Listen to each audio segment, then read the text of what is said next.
Iran তার পারমাণবিক ও missile সক্ষমতা খুব ভালোভাবে রক্ষা করবে বলে জানিয়েছে দেশটির সর্বোচ্চ নেতা মুজতবা খামেনি।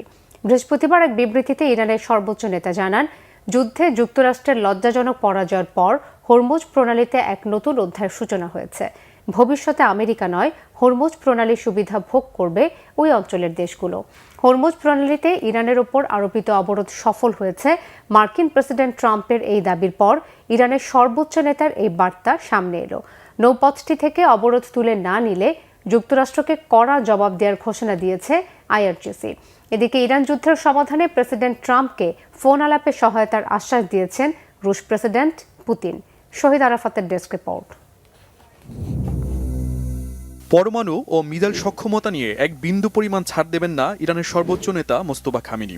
আর এটি কার্যক্রম যে কোনো উপায়ে রক্ষা করবে ইরানের সশস্ত্র বাহিনী। বৃহস্পতিবার এক বিবৃতিতে কড়া ভাষায় সেই বার্তাই দিলেন ইরানের সর্বোচ্চ নেতা। জানান, 2 মাসের যুদ্ধে আমেরিকার লজ্জাজনক পরাজয় হয়েছে। পরাজয়ের জন্য ট্রাম্প প্রশাসনের ব্যর্থ পরিকল্পনাকে দায়ী করেন তিনি।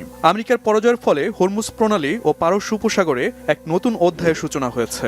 হরমুজ প্রণালীতে পশ্চিমা শত্রুদের নির্মূল করা হবে এবং উপসাগরীয় অঞ্চলকে সুরক্ষিত করার ঘোষণা দেন তিনি। আমেরিকা নয়, এই অঞ্চলটির নিয়ন্ত্রণ থাকবে প্রতিবেশী দেশগুলোর এবং এটি প্রতিবেশী দেশগুলোর ভবিষ্যৎ নিশ্চিত করবে। সেখানে আমেরিকা ও পশ্চিমাদের আর কোনো উপস্থিতি থাকবে না বলে সাফ জানান ইরানের সর্বোচ্চ নেতা মোস্তফা খামেনি। মধ্যপ্রাচ্যে নিরাপত্তাহীনতা তৈরির জন্য আমেরিকার পুতুল ঘাঁটিগুলোকে দায়ী করেন ইরানের সর্বোচ্চ নেতা মোস্তফা খামেনি। বলেন, আমেরিকার সেনাদের উপস্থিতি পারস্য অঞ্চলে অস্থিতিশীল পরিবেশ তৈরি করেছে। আর যেসব পুতুল ঘাঁটি তাদের নিজেদের নিরাপত্তা নিশ্চিত করতে পারে না, তারা কিভাবে অঞ্চলটির আমেরিকা প্রেমীদের নিরাপত্তা নিশ্চিত করবে, সেই প্রশ্নও তোলেন ইরানের সর্বোচ্চ নেতা। এদিকে হরমুজ প্রণালীকে ট্রাম্প প্রণালী ঘোষণার পর বিষয়টি নিয়ে হাসাহাসি করেছেন নানা শ্রেণীর মানুষ। যদিও এটি নিয়ে খুব সিরিয়াস মার্কিন প্রেসিডেন্ট ডোনাল্ড ট্রাম্প। বলেন, গণমাধ্যমে এটিকে ভুল বললেও তিনি খুব কমই ভুল করেন। এর আগে হরমুজ প্রণালীতে ইরানের উপর আরোপিত অবরোধ সফল হয়েছে এই দাবি করে ইরানকে আত্মসমর্পণের আহ্বান জানান ট্রাম্প। শান্তি চুক্তি না হওয়া পর্যন্ত ইরানের বন্দরগুলোতে অবরোধ অব্যাহত রাখার ঘোষণাও দেন তিনি। বুধবারের ওই বক্তব্যে ডোনাল্ড ট্রাম্প বলেন, নৌ অবরোধ বোমা হামলার চেয়ে বেশি কার্যকর।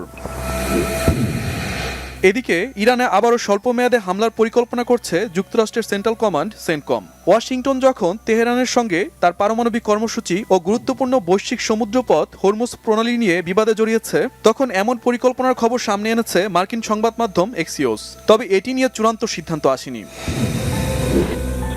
অন্যদিকে নৌ অবরোধ তুলে না নিলে এবং যুক্তরাষ্ট্র কোনো ধরনের হামলার পরিকল্পনা করলে তার জবাবে ভয়াবহ হামলা চালানোর হুঁশিয়ারি দিয়েছে ইরানের ইসলামিক বিপ্লবী গার্ড বাহিনী আইআরজিসি। ইরান যুদ্ধ ও ইউক্রেন ইস্যুতে ফোনালাপ করেছেন মার্কিন প্রেসিডেন্ট ডোনাল্ড ট্রাম্প ও রুশ প্রেসিডেন্ট ভ্লাদিমির পুতিন। রুশ প্রেসিডেন্ট ইরানের ইউরেনিয়াম সমৃদ্ধকরণের বিষয়ে ডোনাল্ড ট্রাম্পকে সহযোগিতার আশ্বাস দিয়েছেন। যদিও পুতিনের এ সহায়তার প্রস্তাবে সাড়া দেননি মার্কিন প্রেসিডেন্ট। তিনি রুশ প্রেসিডেন্টকে ইউক্রেন যুদ্ধ শেষ করতে ব্যবস্থা নিতে বলেন। শহীদ আরাফাত, বাংলাভিশন নিউজ ডেস্ক।